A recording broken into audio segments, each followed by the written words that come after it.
कि मैं कोई ढंगा काम भी कर लेता हूँ। चलिए कोई बात नहीं। और ये तो चलो मैं शुरू करता हूँ कि मुस्कुराती जिंदगानी चाहिए, मुस्कुराती जिंदगानी चाहिए, शब्द की जागरूक कहानी चाहिए, और पूरी दुनिया अपनी हो सकती है, बस एक उसकी मेहरबानी चाहिए। हाँ, दो चार लोगों ने ताली बजाई, आप लोग ही रनी पूरे कार्यक्रम का लोड उठा के रखा है बेचारों को, कोई जरूरत नहीं है। तब कहता हूँ कि हंसो, और जिंदगी में हंसते रहना चाहिए, क्योंकि छोटी छोटी बातों को लफ्जों में पिरो देता हूँ, वाह करो भूल जाते हो। 3 दिन से मौसम चल रहा, फिर भी वाह करना भूल जाते हो। बेचारे एंकर साहिबा मैडम ताली बजाओ ताली बजाओ ताली बजाओ बोल बोल के थक गए।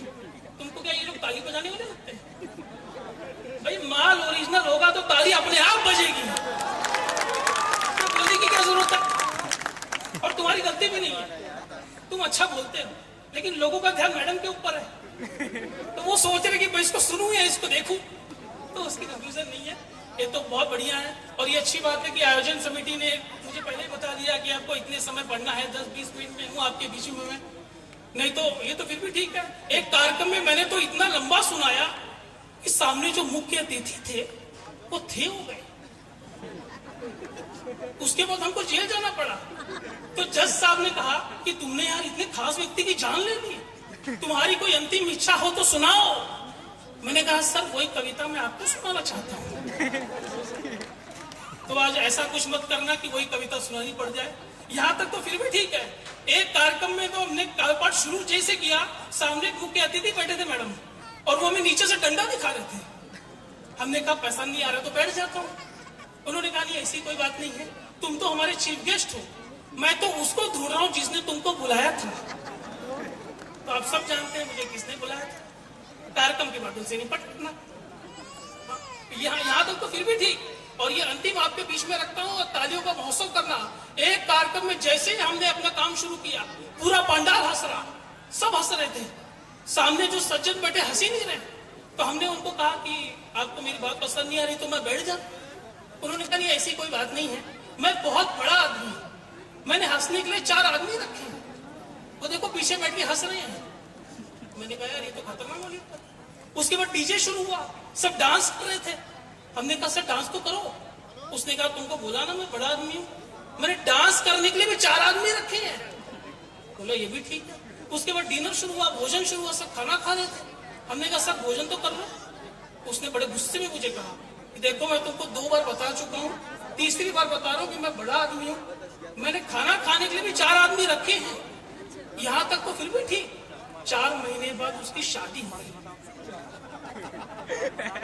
हमने आज तक नहीं पूछा वहां कितने आदमी लगा रखे।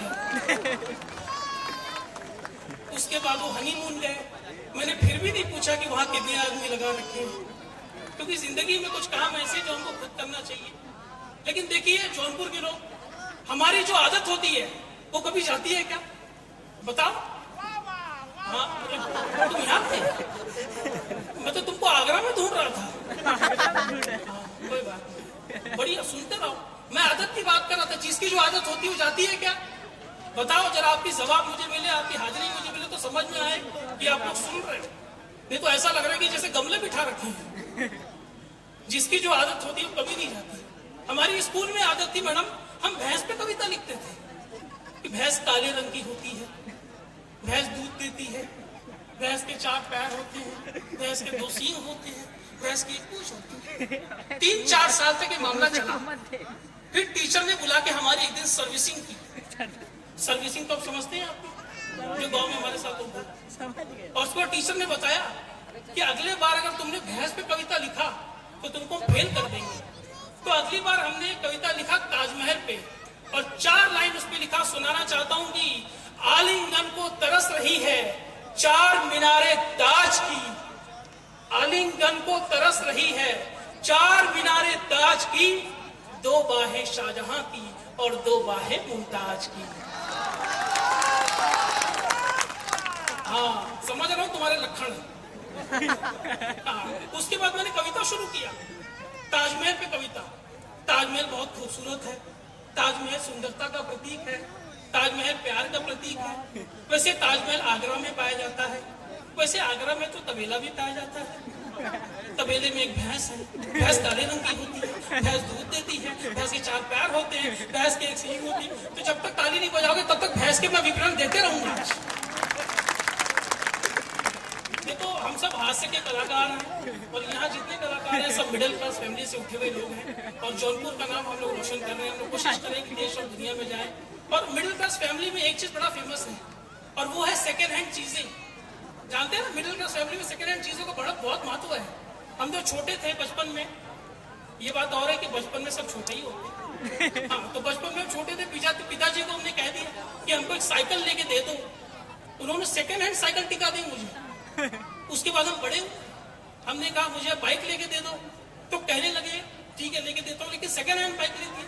फिर हम थोड़े बड़े हुए, मैंने कहा डैडी अब कार ले लेते हैं हम लोग, तो उन्होंने सेकेंड हैंड कार लिया। आज ही अध्यक्ष महोदय हमें कह रहे थे कि तुम्हारी शादी करने की उम्र हो गई है। मैंने कहा शादी करने की उम्र हो गई वो ठीक है, लेकिन पिताजी से कहने की हिम्मत ही नहीं हो रही। तो आप जानते हो हमारे यहाँ कैसे खतरनाक पिताजी पाए जाते हैं।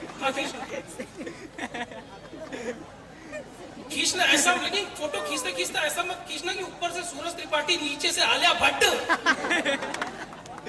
क्या करेगा इतना फोटो खींच के? इतना जस्टिफाई हो गया, मैं कार्यक्रम में आ चुका हूँ, टेंशन मत, इतना काम करो। लोगों को मस्ती करने दो, और क्योंकि जिंदगी में मस्ती करते रहना चाहिए, मस्ती के अलावा कुछ है नहीं। क्यों?